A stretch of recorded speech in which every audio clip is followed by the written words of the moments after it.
آله الكرام. شأن الفاتحة. أعوذ بالله من الشيطان الرجيم. بسم الله الرحمن الرحيم. الحمد لله إياك نعبد وإياك نستعين اهدنا الصراط المستقيم صراط الذين أنعمت عليهم غير المغضوب عليهم ولا الضالين آمين.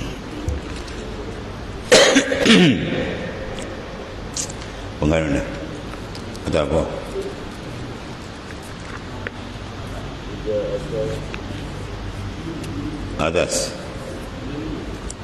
Atas ke bawah.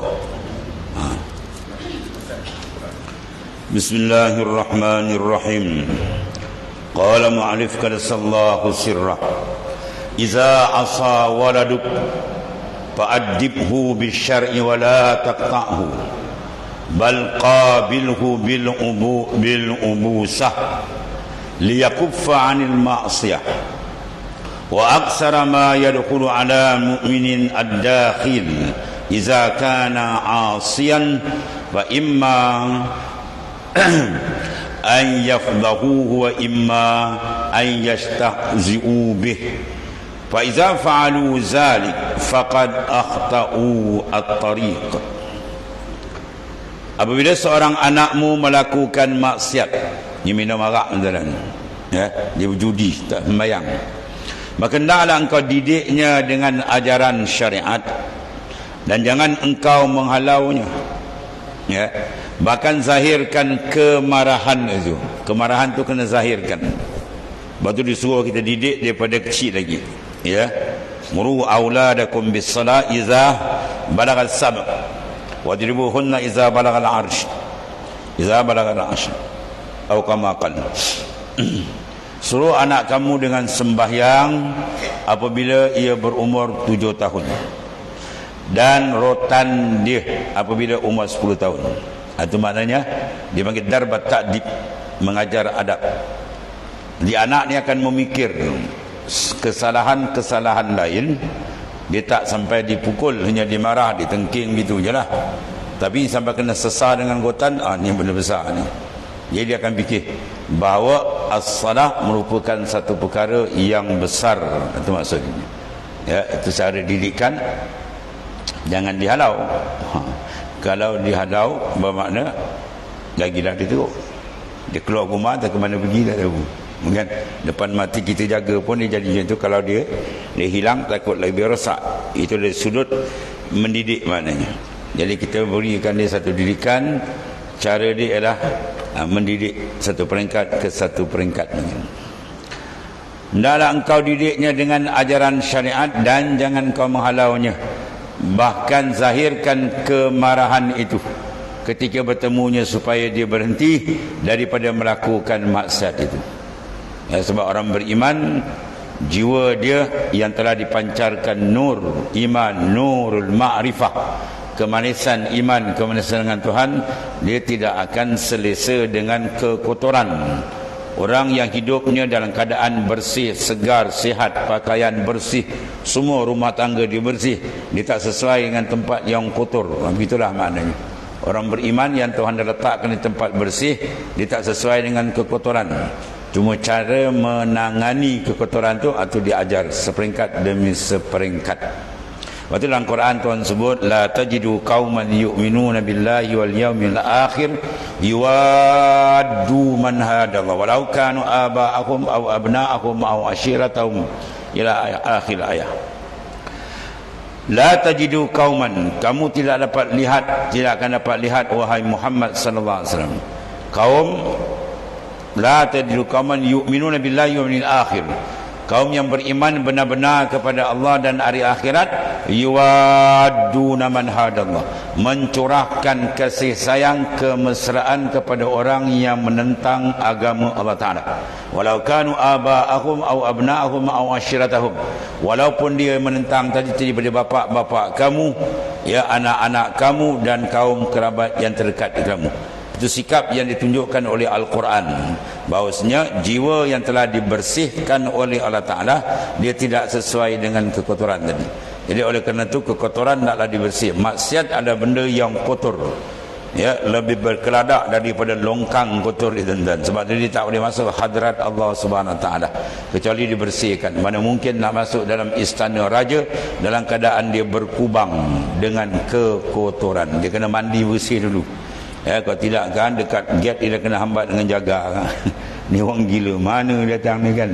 Tu dia kena bersih cukup bahawa dia boleh menghadap raja. Itu raja dunia yang dia dengan kita sama taraf, dia hamba Allah Taala yang sama-sama akan dilambak di mahsyar besok dalam keadaan yang sama. Ya, adapun sini bukan raja dunia ni, Malikul Muluk, raja segala raja huwallahu taala. Maka sudah tentulah nak masuk istana, di istana ma'rifah, dia kena bersih betul-betul. Dan ini di antara proses-proses pembersihan qalbi.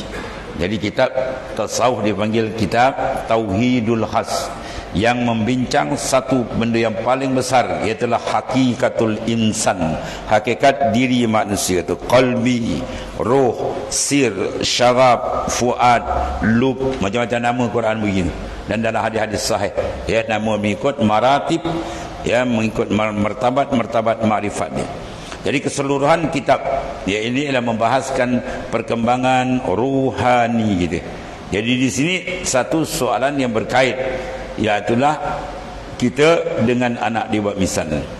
Jadi maknanya kalau sekiranya kesilapan dilakukan tadi, kita didik dia dengan betul supaya apa? Hati itu akan jadi lembut, hati ini akan jadi baik, dan dia akan kembali, ya, kepada tempat yang sebenarnya, ialah tawajuh kalbi dia kepada Allah Subhanahu Wa Taala. Maka banyak perkara asing berlaku ke atas orang mukmin apabila dia melakukan maksiat. Ya, ada kala mereka membuka aibnya dan ada kala mereka memalukannya. Sebab tu kalau didik anak, kita jangan sound marah di depan orang ramai kan. Ya, dia silap kita panggil depan orang ramai, kita marah tak boleh. Nanti aib dia dalam tu dia tension nanti. Kita panggil dia seorang-seorang. Tu dia. Dia buat seratok dengan dia baru dia rasa. Ya, tu cara dia. Dia didik anak dia khas cara macam-macam tuan ni. Beri semangat, ya, budak-budak dia kata semangat, dia naik semangat ni. Dia kalau kita main psikologi dia lain dan budak kecil kan, kalau dia jatuh aja kan, kita bagi full semangat ke dia. Dia ni hebat dah, tak menangis, dia tahan dulu, dia tak nangis. Tapi dia jatuh je kita so alah kesiannya, wah dia menjerit. Ya, dia jatuh je kita mula kesiannya, sakit, dia menjerit. Ya, tapi kalau kita dia ni hebat tu, tak menangis, dia tahan dia. Dia sakit, dia tahan ya, tu. Jadi maknanya kita kena baca suasana rohani begitu juga. Ya. Dia kena tengok keadaan. Oh gini kena buat gini supaya apa? Perjalanan rohani dia cantik, dia tak jadi rosak. Macam mana budak tadi kita didik itulah. Maka roh lagi kita nak didik betul, berikan perhatian dia.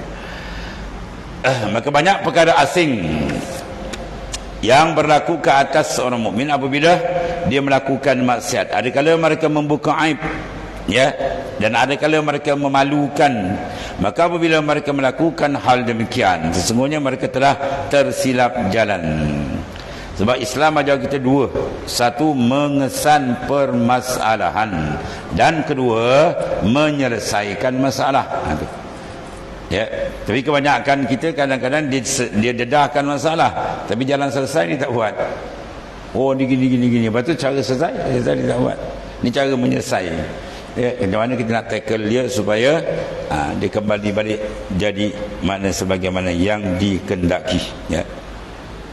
Ibu bapa mana yang nakkan anak dia jadi tak elok kan? Semua ibu bapa nakkan anak dia jadi elok. Sebab anak tu saham, aset besar kita. Kalau betul didikan dia besok, Masya Allah, ya, kita mati untuk saham dia jalan ni, dan tapi kata betul didikan dia, rugi besar. Lepas tu ibu bapa yang dia amanahkan menjaga anak-anak, ya, dia kena sama membantu supaya mana ibu bapa tu cantik perjalanan dia, dapat mendidik anak tu menjadi insan yang salih atau salihah. Itu aset besar kita tu. Iza asal mu'min faqad waqa'a fi wahlatin azimah wa tariquhu an taf'ala ma'ahu kama fa'alta ma'a waladik inda insyani tu'ridu anhu fil zahir wa takunu rahiman fil batin wa tatlubu lahu du'a fil ghaib.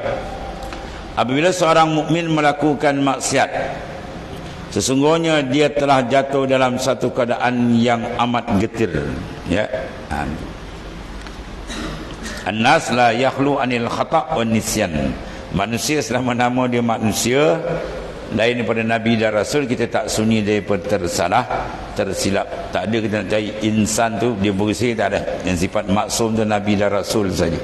Jadi oleh kerana tu keadaan-keadaan ini diambil tumpuan oleh Al-Arif Billah Syekh Ibn Athaillah As-Sakandari dalam penulisan.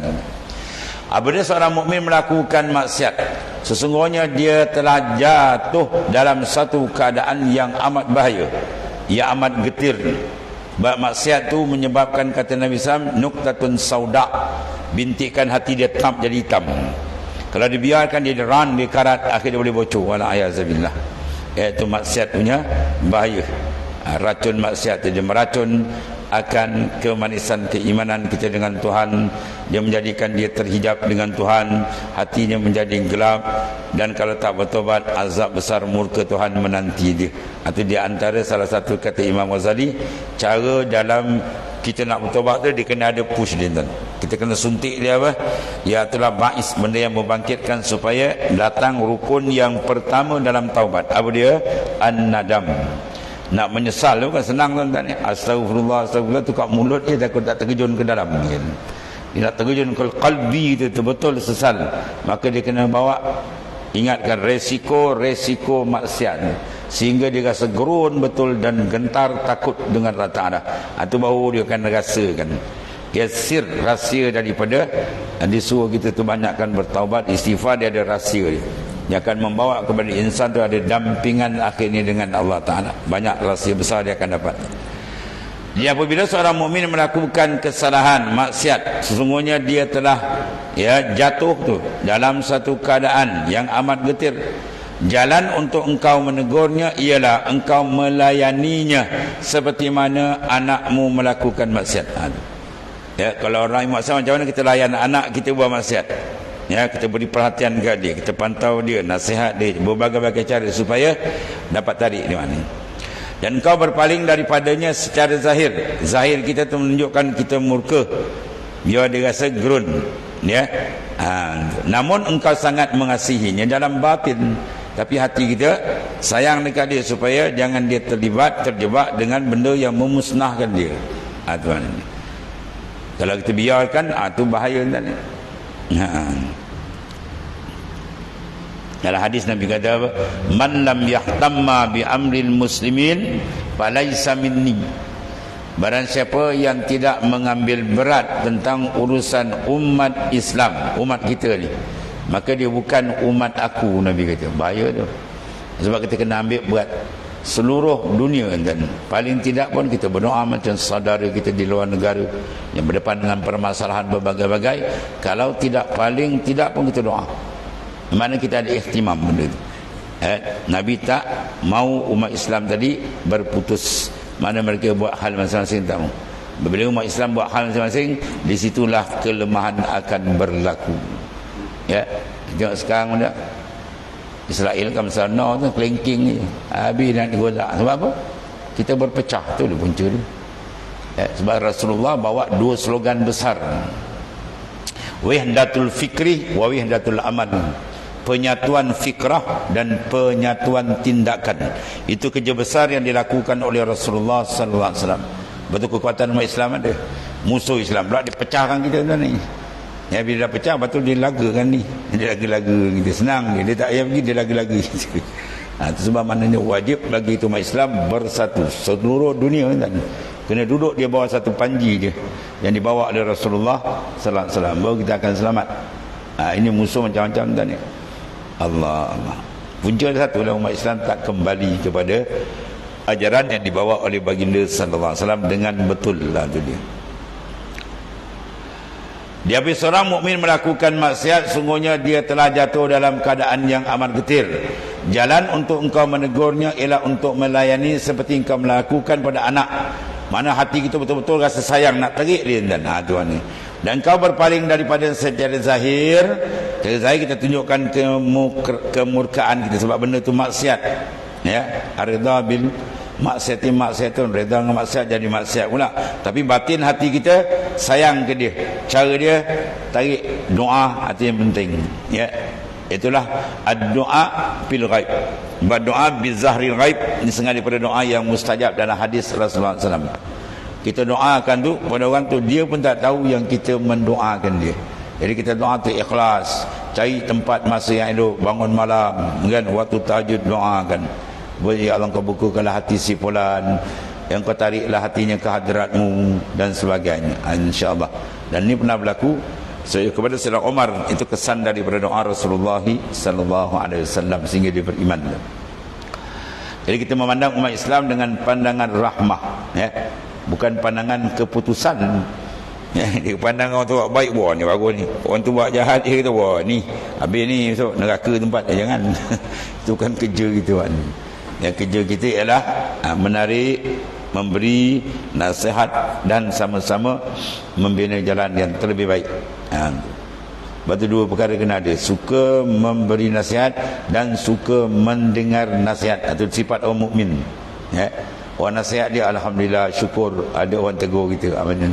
Ya. Ada seorang tok guru di Patani ni, alim besar wali ni. Dia bila hantar surat layang kat dia kan, orang hantar surat layang tegur dia. Surat layang tu benar, dia baca. Bila kuliah ramai nak murid, ramai ibu dia baca surat layang. Alhamdulillah ada orang tegur bagi hantar surat dekat anak, dia kata. Ya, terima kasih banyaklah, dia kata. Kita betul-betul lah lagi lah apa mereka koyak ni. Ya, engkau siapa nak tegur aku dibaling. Tu habis tu takabur panggil. Tu amalan kepala syaitan. Orang yang tahu tu tak, bila orang tegur dia alhamdulillah. Dan dia pun suka sama-sama membina, ya, tegur menegur dengan cara yang baik. Itu sifat yang diajar oleh baginda sallallahu alaihi wasallam.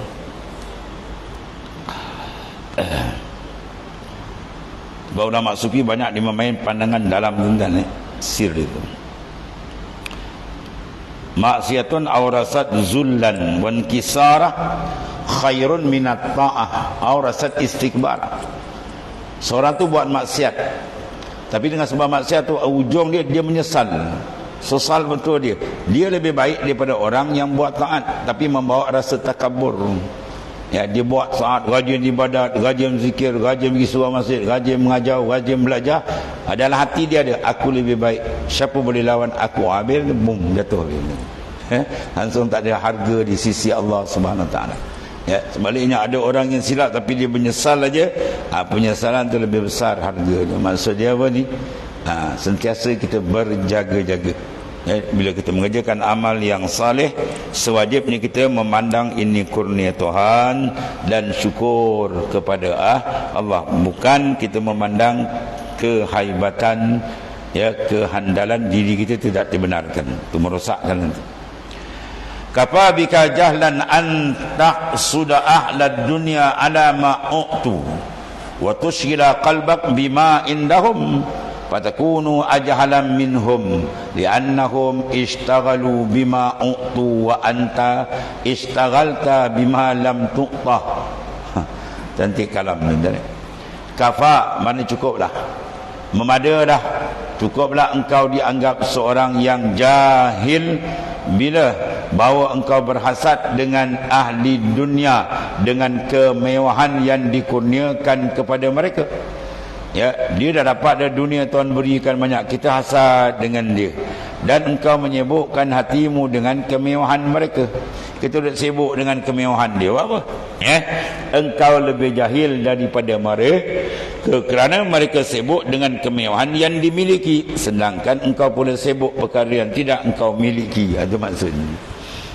Ya, sebab jalan makrifat penyelesai segala-gala. Uhibbu an u'rifa fa khalaqal khalaq. Aku kasih aku dikenal, kata Allah Ta'ala, maka aku jadikan insan.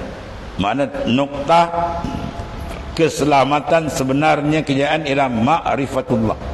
Contoh dalam sifat tersebut yang dibincang al-hasad, ya'kulul hasanat kama ta'kuluna narul hatab. Hasad dengki ni dia memakan segala amal licin Nabi dan langit berapa disangkut ni? Ya. Hasad ni langit yang kelima tadi. Dijadikan malaikat khas menjaga pintu langit yang kelima. Siapa pada hari itu beramal sehebat mana pun, ada dalam kalbi dia hasad aja, amal semua ditendang balik. Ya, dia ada berapa? 7 malaikat kan? Itu dalam hadis. Ketiga gubernur yang Nabi hantar ke Yaman, saya Muaz bin Jabal kan, dia nak riwayatkan hadis ni, dia menangis hampir tidak berhenti sebab gerun 7 malaikat tentang ni. Langit pertama dia amal cantik, amal dia berdengung naik malaikat jirin, langit pum naik langit pertama ke tendang balik. Ya, ana sahibul ghibah wadribu amalahum ala wajhi sahib. Aku ialah penjaga pintu langit yang pertama. Allah Ta'ala tak benarkan orang yang ada mengumpat pada hari ini amal dia melepasi langit pertama. Tendang balik, ambil dia ni telah mengumpat pada hari ini. Ambil seluruh amal dia, pukulkan balik ke muka dia. Kalau orang Melaka panggil apa? Sepuk muka dia balik. Pum, habis. Mana kalau hari-hari dia mengumpat sampai mati pun amal dia langsung tak lepas. Langit kedua pula dia beramal kena gharad dunia, nakkan gharad dunia, bukan kerjaan Tuhan, pum tendang balik. Langit ketiga ada apa? Ya itulah ada penyakit daun kan, ujub, tendang. Langit keempat takabur, langit kelima ni hasad. Kalau langit pertama dia lepas, 2 lepas, 3 lepas, tiba hari itu ada asad, pum tendang balik amal. Nak buat amal satu hal dan bukan senang. Tiba-tiba langit pertama kena reject balik. Itu dia. Jadi penyelesai dia ialah ma'rifatullah. Sebab orang bila kenal Allah Ta'ala, seorang terdapat nikmat, senang, sama ada duniawi ke akhirat ke, siapa bagi? Masya Allah kan wa ma lam yasha' lam yakun. Apa yang Tuhan kendaki itu saja yang berlaku. Apa yang tidak ada dalam masyiah kehendak Tuhan, dia takkan berlaku. Jadi yang telah berlaku, sedang dan akan datang, semua masuk dalam masyiatillah, kehendak dan penentuan Allah yang maha adil. Bila kita hasad, seolah-olah kita komplain Tuhan. Itu rahsia dia kan. Ya, bila kita hasad seorang, seolah kita kata tak setuju. Buat apa dia bagi aku seorang je lah macam tu kan. Jadi kalau kita protes, Tuhan apa hukum kan? Berat kerjanya. Sebab tu Tuhan batalkan habis amal dia. Al-hasadu ya'kulul hasanat kama ta'kulun narul khatab. Hasad dengki dia makan seluruh amal kita, sembahyang, puasa, haji, jihad, semua habis. Sebab dia bawa kalimah hasanat jamak. Kalau hasanatun satu, hasanat semua dia makan. Bandingan dia kama ta'kulun narul khatab, macam mana api memakan kayu yang kering, habis. Ya, hutan kau terbakar, dan pokok hijau pun habis, apatah lagi yang kering lagi habis. Begitulah dahsyatnya hasad termakan. Sebab apa tadi tu? Dia tidak reti memandang af'al Allah Ta'ala. Sebab tu penting jalan tariqah. Jalan tariqah sufiyah nak membentuk tauhid khas, supaya kita karam memandang af'al Tuhan. Bila dia pandang semua daripada Tuhan, apa lagi nak komplain? Bukan kita punya. Ya, bahkan Tuhan jadi semua ada hikmah dia. Ma khalaqta hadza batilan subhanak. Allah Ta'ala bagi rezeki kawan tu banyak ni semua ada hikmat ilahi. Ya, senang kita pandang. Tapi kalau dia tak mengenal Tuhan, dia terlupa Tuhan, jadi syaitan, iblis pun masuk cocok dia. Datang hasad, dengki, khianat dan sebagainya, yang menyebabkan kerugian tu kembali pada dirinya sendiri. Itu maknanya. Ada pula setengah golongan ulama dia suruh manusia tinggalkan dunia, tapi dia nak. Zuhud, rupa dia tukang sapu, macam-macam hal. Dan ini punca apa? Sebenarnya punca besar bila qalbi insan tidak dapat bermesra dengan Tuhan saja. Qalbi kita bila tidak ada mahabbah, mesra, rindu yang kuat dengan Tuhan, dia banyak masalah akan datang. Dan kemesraan, kecintaan dia takkan dapat, melainkan kenal. Orang panggil apa? Tak kenal, tak kenal, tak apa? Tak cinta kan? Dia mesti kenal. Dia kenal baru jatuh hati. Hati insan tu akan jatuh pada benda apa? Yang paling hebat, benda yang paling mahal, benda paling kualiti, baru hati tu akan jatuh. Maka siapa lebih hebat daripada Ta'ala? Siapa lebih besar daripada Ta'ala? Kita mengaji sifat 20 kan. Segala sifat kesempurnaan milik siapa? Milik dia. Segala kekurangan milik siapa? Milik makhluk. Dah kenapa hati kita sangkutkan makhluk, tidak pada dia? Itu kes dia. Punca dia tak kenal. Sebab kalau dia kenal siapa Allah Ta'ala, kalbi dia tak akan pergi tempat lain. Dan bila kalbi dia tak menghadap pada makhluk, selamat tak? Selamat. Hati dia tenang menghadap ke hadirat Tuhan, aman dunia ni. Tapi bila hati tak kerti menghadap Allah, dia pandang diri dia, mulalah masing-masing kata dia hebat, dia rasa dia besar dan sebagainya. Akhirnya dia terhijab dengan diri dia.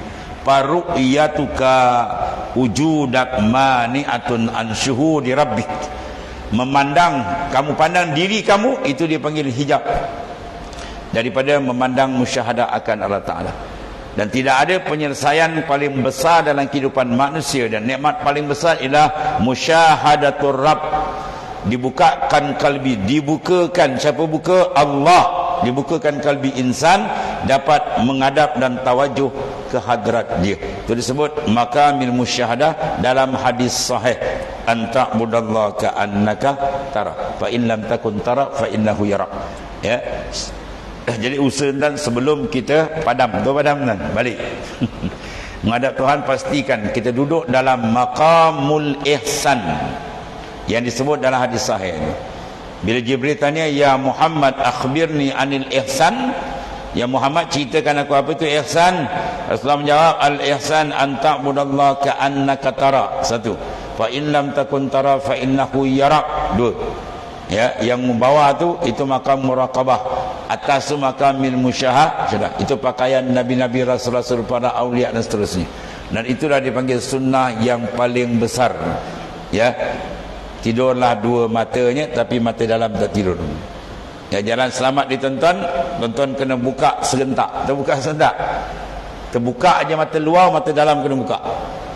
Kalau mata luar buka, mata dalam tertutup, oh binasa besar tuan. Akan jadi punah jahanam insan. Mata luar hanya memandang makhluk, mata dalam memandang Tuhan dia. Al-basar la yara illa al-haq, wal basira la tara illa al-haq. Ya, mata luar dia tak pandang melainkan kejadian luar, tapi mata dalam mengenal Tuhannya. Sebab tu Sayyidina Abu Bakar As-Siddiq menyatakan, ma ra'aitu syai'an illa wa ra'aitullah qablah. Aku tidak lihat dengan mata luarku pada makhluk, melainkan mata dalam aku dah menghadap dia. Itu dia. Sebab itu iman Sayyidina Abu Bakar amat hebat, sehingga Nabi menyatakan, ma faddala Abu Bakrin bi kasrati shalah wal siyam walakin ma qarra fi batn atau kama qala. Bukanlah lebihnya Abu Bakar yang hebat itu kalau ditimbang iman Sayyidina Abu Bakar dengan sekalian alam, nasai lebih berat iman Abu Bakar, kata Nabi Islam. Dan bukanlah kelebihan dengan banyak semayang puasa, itu memang ada pada Sayyidina Abu Bakar lah, memang hebat. Ada satu sil rahsia, ma qarra fi batni, benda yang terkat di dalam dia, apa tu? Ma'rifatullah, yang ada dalam kalbi dia, tajalli futuhat yang Tuhan berikan, nur dalam tu ada. Itu menyebabkan dia sentiasa kalbi dia dengan Allah. Maka iman dia naik peringkat tinggi yang disebut oleh Nabi SAW, afdalul iman an ta'lamallah haitsuma kunta. Iman yang paling afdal ialah kamu sedar akan Allah di mana saja kita berada. Di pejabat, di rumah, di laut, seorang diri, ramai-ramai, dalam masyarakat kamu semua, hati dia tetap dengan Tuhan. Sebab apa dapat gitu? Sebab kalbi dia bersih. Maka yang kita bincang ni sebenarnya yang merosakkan kebersihan kalbi apa? Al-hasad. Sebab dia berkait semua dengan kalbi. Dan ya, bila kita bersihkan balik, insya-Allah dia akan dapat kurniaan daripada Allah Subhanahu wa taala. Itu maknanya. Dan satu lagi kata Tuan Pengarang, tarmudu ainaka fatu'alijuha wa ma sababu zalika illa annaka zukta biha lazzatad dunya fatu'alijuha hatta la yafutuka nazar ila mustahsanatiha. Mata engkau sakit, pasti engkau akan mengobatinya. Ya, kita akan jumpa doktor pakar sakit, pakar mata. Jangan jumpa pakar telinga lah. Jumpa pakar mata. Tiada sebabnya melainkan engkau telah menikmati kelazatan dunia dengannya. Ekoran itu engkau berusaha mengobatinya supaya tidak hilang nikmat melihat keindahan-keindahan dunia. Mata kita bila ada masalah sikit cepat Cuba kita obat. Sebab apa? Sebab kita dah dapat merasakan kenikmatan melihat. Cuba mata kita, tak usah kata buta tuan-tuan, di rabun ni kita dah tak sedap dah. Kan? Malam ni datang rumah saya, minta maaf tuan, saya malam tak boleh memandu. Buat apa? Mata dah 50% hilang. Siang tu bolehlah perlahan-lahan, malam dah tak nampak. Bermakna apa? Dia tahu.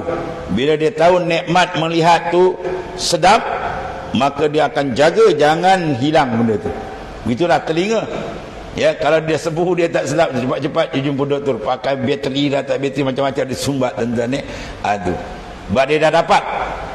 Nikmat terbesar ialah dia dengan Tuhan, itu nikmat paling besar. Sebab tu para awliya dia dapat benda ni, dia tak akan tukar dengan dunianya, dia tak akan tukar makhluk. Maka cari nikmat paling besar, iaitu wa itmamun naim bin nazar ila wajhil karim. Nikmat paling besar bila terbuka basirah qalbi kita dengan Allah Taala, dan bila terbuka dia akan rasakan nikmat, cukup nikmat. Di sini baru sempurna sifat mahmudah, kewarakan, kezuhudan semua dekat sini.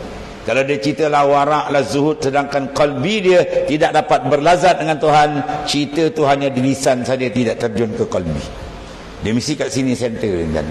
Ya, bila tap kat sini dia kenal siapa dia Allah Taala, ya akan rasa rindu, asyik dengan Tuhan, masya-Allah. Maka amalan syariat dia cantik kan. Ya, dan dia kenal menghargai benda besar yang sebenarnya, iaitu alaqatul qalbi billah, tambatan qalbi dengan Allah. Sebab tu jangan lupa, jangan tinggal zikrun nafas. Tiap-tiap nafas kita naik dengan dia.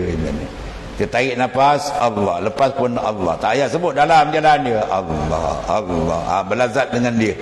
Sebab siapa yang beri nafas dia, yang pam pun dia, turun naik dia. Ya, turun naiknya nafas kita, jantung kita daripada sejak 120 hari. Malaikat tiup 40 nutfah, 40 alaqah, 40 mudghah, kan? Itu dalam hadis sahih. 40 hari air benih, kemudian 40 hari dia jadi seketul daging, seketul darah, kemudian jadi seketul daging. 120 hari maka malaikat tiup roh. Sap. Dia tiup roh, mula bergerak dalam perut ibu. Sampai sekarang tuan-tuan pernah mengalami tak jantung kita rehat setengah jam? Ada? Itu boleh kain kapan jawab dia. Ya, dia laju sikit kita dah bisa dah. Dia tak bergerak sikit lagi sah dah. Sampai sekarang kan, umur kita berapa tahun? 40, 50, 60, 70, tak pernah berhenti kan? Jalan tak tu. Ya, sebagai mensyukuri dia, iringi gerak dia. Tap Allah, Allah. Baru dia jalan cantik. Zahir dan batin disentuhan. Baru dia kepak dia jalan dulu dan ya kita iringi nikmat besar tu. Ya, turun naik jantung kita dengan mengingati Tuhan punya dia. Tuhan yang memberi. Dia al-mu'ti al-hakiki, pemberi yang sebenar Allah Ta'ala. Ya, supaya gerak jantung kita sentiasa diberi keberkatan oleh Allah, dan mudah-mudahan nur pancaran makrifat dia lebih terang dengan Tuhannya. Ya, itu sebab mana zikir disuruh banyak, zikran kasirah. Jadi mana kalau mata kita tadi, ya tarmadul ainak, mata kita mengalami penyakit, cepat-cepat kita apa? Patu'a jiluha. Kita cari obat settlekan. Sebab apa? Kita dah pernah dapat lazat menyebab, takut dia tertutup. Maka mata dalam tu punya nikmat lagi besar daripada mata luar. Sebab tu maknanya kita kawal, jaga, jangan kalbi kita tadi dia punya pandangan dengan Tuhan jadi kabur ataupun kesamaran. Pastikan biar dia makin terang, makin terang. Sebab nikmat paling besar atas dunia tidak ada melainkan terbuka antara hamba dengan Allah Subhanahu Wa Taala. Mudah-mudahan Allah Taala sentiasa membantu kita. Kemudian wa tarmatu basirataka arba'ina sana ila akhir wallahu a'lam. Bismillahirrahmanirrahim. Alhamdulillahirabbil alamin. Wassalatu wassalamu ala sayyidina wa maulana Muhammadin wa alihi fa inna khairal kullam bi anta. Alhamdulillah. Subhanakallahumma wa inna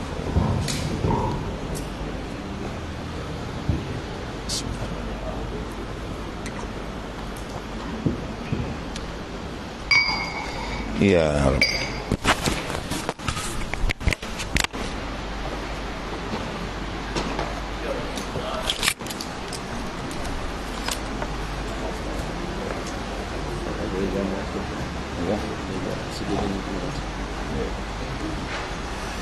Ya Allah.